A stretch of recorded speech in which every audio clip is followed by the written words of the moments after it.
out your first project? Like you saying, like monetize or? Nah, just this is my shit. Like I'm a rapper now, I'm doing music. Like, yo, to tell you the truth, man, like, back like in the early '90s, like '94, them times, my man Rodstar, you know what I'm saying? His pops had bought him a whole studio. Bought this nigga a whole studio. We had the whole shit. We had a 32 track board. We had a motherfucking MPC. We had all this shit. Niggas didn't even know what this shit was. We had a DAT machine, ADAT. We had all that shit, bro. Yeah. So we was just rocking, going crazy. You know what I'm saying? Like, and we was putting shit out in the hood. Niggas know we like legends in the hood on some shit like that. Like before Griselda and all them niggas. Before like. We had that sound, like my nigga Rodstar was making them beats, like he was the original. Where about in the Bronx was y'all making this mark at? This was upstate though, I ain't gonna hold you. This wasn't even in the Bronx. Like in the Bronx is like. Where y'all was at upstate New York? We was in like Newburgh, you know what I'm saying? Newburgh, New York. Shout out Newburgh, New York, you know what I'm saying? Yeah, they know us out there, man. You know, I know that to be the truth. That's a hotbed. Newburgh, Middletown, Schenectady, Albany, Syracuse, all them spots is getting busy on the hip hop too. Yo, so check it out, right? My pops was the Poopa Don of the Bronx. Like my pops was like a Jamaican Don Dada. You feel what I'm saying? So how we went up to Newburgh on some real shit, like my pops, they try to say my pops was the niggas that brung crack to Newburgh, bro. Like for real, they said my pops, they call that nigga Al Capone, you know what I'm saying? They call him Alca. That's how I got the name Alca, you know what I'm saying? Okay. And they call him Alca, so we all Alca boy, you know what I'm saying? All of us is Alca boy, you know what I mean? But, you know, Jamaican shit, you know, yard money shit, but you know what I mean? But yeah, so my pops was that nigga, like a serious bad money, you know. So, them niggas was in Newburgh in the 80's. Crack, bro, crack and all that shit out there and shit. And my moms and them, they used to hustle up there, you know what I'm saying? That's how I deal with the Newburgh. My moms and them used to hustle up there and get money up there. So that's how we found out about it up there. We started going up there. You know, my mom's, you know, I had to go where my mom was, you know what I'm saying? So she brought me up there. And that's how a lot of us got up to them places. And, you know, sometimes niggas from the city, their parents, when they young, you know, try to move us, you know, move out of the hood and shit, move upstate and do, you know what I'm saying? So some city niggas, you find these little city niggas that end up in these upstate areas. Yeah. So we had like a little crew of niggas that was from the city that ended up upstate and shit. But you know, Newburgh, that shit ended up being like this. They call that shit like the sixth borough, cause the shit so. It was the murder capital of New York at a point in time. Like in like the recent last 3 or 4 years, it was like the murder capital of New York. Little ass Newburgh. Yeah, niggas might say that's some upstate shit, but shit, Newburgh. And then Newburgh ain't that far from the Bronx. It's like 45 minutes from the Bronx. But Newburgh is crazy. Niggas was getting busy out there. But like I said, my family was out there. My mom's was out there. I mean, my family, you know, my pops and them was out there from like the early 80s, 90s and shit. You know what I'm saying? And, so your hip hop identity started to take shape out there? Nah, like yo, on the real, like I said, I started with hip hop, like sharp, like ever since, you know, my early age, cause you know I'm from the Bronx. I was born in Brooklyn, but you know my family, we really took root in the Bronx and shit, like in the 80's, you know what I'm saying? So, you know what I'm saying? We talking about hip hop in the 80's, so you know what I'm saying? So it's like we out there, you know what I'm saying? We out there just hearing it, just and Your Highness, I wait you. You know what I'm saying? You just it's just you a kid and you just hearing this shit constantly. Did your dating towards hip hop? I know a lot of island people. They don't fuck with rap like that. I interviewed Haitian Jack. He tolerated, but he don't like rap. Nah, my peoples was into that shit. Like yo, when I was young, motherfuckers had me and my brothers and them, you know what I'm saying? My brothers and street niggas, like my brother, you know what I mean? These niggas is real steppers and shit, so, and my cousins and shit, you know what I'm saying? So I was young, I was like, all of them niggas was from Jamaica, Kingston, you know what I'm saying? Them niggas was born in Kingston, Jamaica and shit, and they coming from Jamaica, they coming to America, so it's like, niggas is open, they, you know what I'm saying? They out there in America, these niggas. So they was feeling that shit. They was feeling they for real? And they in the mix, you know, it was a lot of shit. It's the 80's, you You know, they in the Bronx. Slick Rick and these niggas is right around these niggas, and you know all the rapper niggas and shit. These niggas is in the mix. But yeah, so them niggas used to have me, cause like I'm little and shit, and these niggas is just in the streets. You know what I'm saying? Everything we do in the street, like, so I'm in the mix of everything all the time. So these, like, my moms would be like, yo, watch, you know, you gotta watch daddy and shit. You know what I'm saying? Watch your little brother and shit. So these niggas is doing what they doing. They bringing me to do everything with them. Like, you know what I'm saying? These niggas going to shoot bootleg movies. Niggas holding me. Now they shoot bootleg movies. Got me, you know what I'm saying? In the theater. In the theater, yeah. I remember them days. Theater with the big ass.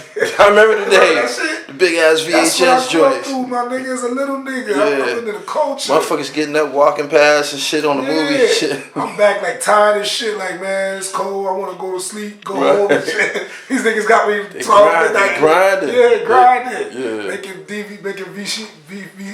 VHSs and shit. What else? You know what I'm saying? So these niggas used to have me in the house parties all over and shit, all, you know what I mean? Wildin'. So, nigga, I was just engulfed in the culture, nigga. It was from the gate. Just engulfed. When you was coming up especially in the Bronx, dancehall, who was the man in hip hop aside from KRS-One? Don't name KRS. Who was the man in hip hop as you was coming up in the Bronx? In the Bronx, in hip hop, man. Like, you know, you said Rick, you was man. around it. You got inspired by it. Slick Rick, man. Coming up was like that nigga, man. Like Slick Rick, definitely. For real. What? Slick, cause like I said too, like he kind of appealed to the yard man, cause you know he had the Kango, he rocking the Kango, the big gold. You know what I mean? A yard man thing still, you know, the Kango then with the raccoon hats and the what you call it, the fucking what you call it, the nigga the Davy Crockett joints and the 5-4 finger ring. And so the yard man, y'all claiming that y'all didn't get that in America? Y'all didn't pick up none of that in America? No. Did Rick pick it up in America? Nah, I would think so, man. I would think it was American style thing. But the Jamaicans rocked it tough, so it seemed like it was like an American Jamaican style thing, you know, like not a Jamaican style thing, but seemed like Jamaicans took it big. Yeah, with the big chains and the, you know, the rings and you know what I mean. So you could say Slick Rick was kind of embodying that character, no doubt. You know what I'm saying? But he was, you know, I believe Slick Rick is a yard man too. I believe he's Jamaican, you know, even though he was from London, you know, there's a lot of yard man in London. England, shout out London, UK, you know what I mean? Shout out my UK brother, them, you know what I'm saying? My brother in UK right now. Do you feel you could have an edge by being a yard man and doing hip hop? You might have two different listening ears. Yeah, yo, it's crazy. Very diverse, man, because, you know, dancehall really originated from, you know, I mean, you know, hip hop originated from dancehall really, like, you know, Kool Herc is a Jamaican and brought it to America, you know what I'm saying? And used the dancehall style and played it in America and it just turned into a hip hop thing. But the roots is there. It's just, if you look at it, if you see the parallel, you could just see you know what I mean? You see it, the roots is there, you know what I mean? It's deep in there, and even to this day, a lot of artists is still getting they flavor from dancehall, you know what I mean? Right. To this day, because it's so deep in the dancehall that anytime the dancehall artists do it, it's on the next level. So people hear it and they like, yo, that's next level. How long you been fucking with production? You told me that you know, you make beats, you do an engineer thing. How long you been fucking with these To tell the truth though, like, you know what I'm saying? I've been recording, like, I started recording back in the day, like, when I found out that I could actually use the mobile shit was like early 2000, 2003. This Mississippi nigga put me on the acid. That's when I started fucking around recording my own shit. I started recording my own shit, making my own covers. I did a printer, you know, the designing app and all that, and the CD joints that you buy and spend a lot of time at Staples and Office Max. Office Max, the CD, you know what I'm saying, the rack of CDs. Spindles, the big spindles and shit, Okay, early 2000s, and printing them on joints, lovely. Shit got the tower for the duplication and shit. All that, editing my shit, yo, shit was smooth. Shit was smooth early, but you know, it just, I wasn't nice with the mixing like that. But I got nice with mixing. Actually, after I got out of prison, I really got the point, like, yo, you know, you could actually make your shit sound professional if you know what I'm saying? When did you come on? About 2016. What did hip hop look like to you when you got out here in 2016? Yo, I ain't gonna hold you, man. It's like, this shit did a whole 360 from 2012, cause I got locked up in 2012. So from 2012, I did 4 years, you know what I'm saying? I got locked from 2012, 2016, shit was a whole different planet. Shit was a whole different planet. Straight up, 4 years. It was like I got locked up at the time that the when planet you say was doing when you a say it was a whole change. different, okay, you say it was a change. Man, What changed? The stars changed, the heavyweights changed, or was the change upstate New York took to the forefront of hip hop? by the way, I want to talk about that as well, cause I was upstate. I was in, you know what I'm saying, I was in Buffalo. I never heard of Griselda, none of them niggas, I swear to God. I was in Buffalo, I was locked up with Buffalo niggas, I never heard of Griselda, West Side.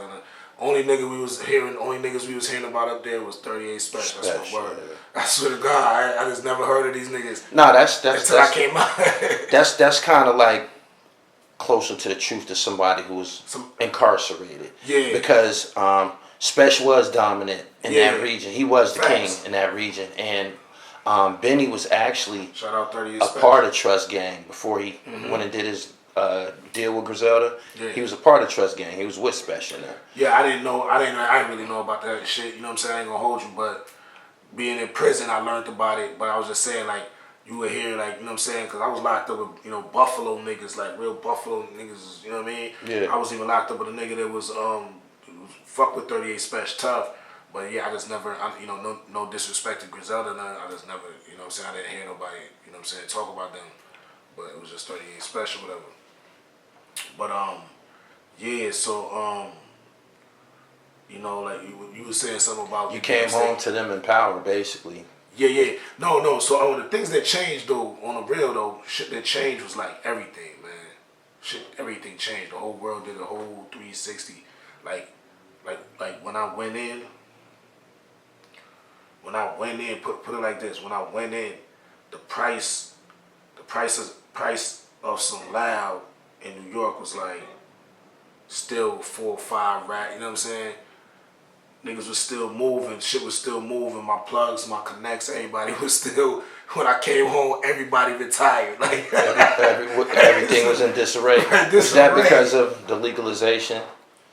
A lot of dispensaries started popping up. And the game, is that what it was? The game, like, yo, that's my word. Niggas changed the game. Like, because I used to have niggas that I could go get, you know what I'm saying, boom, 30, this and whatever. And niggas ain't doing none of that. You know what I'm saying? Niggas don't even want nothing to do with that no more. The game just changed, you know what I'm saying? Like that shit was crazy. That shit fucked me up because when I got locked up, it was rolling, rocking and rolling. Then when I came home, but you know, when I got locked up, a lot of niggas got locked up behind me too. It was like a wave. It was a wave, bro. Like, it was crazy. Like, everybody that I was in the streets with, I seen in the county, you know what I'm saying? Like, it was a wave. Niggas was getting locked up everywhere. So when I got locked up, you know, the feds was they you know, police, the Babylons was doing some experiment shit, man. They was doing some wild shit because they took a lot of niggas out the streets and it just changed the shit. And, you know, it continued, of course, and they still doing it. Right. You know what I'm saying? Hey, y'all know who it is, man. It's your 8-town partner, Sahara the Prince, man. And I'm kicking with my folks and my dog over at Gully TV. Hey.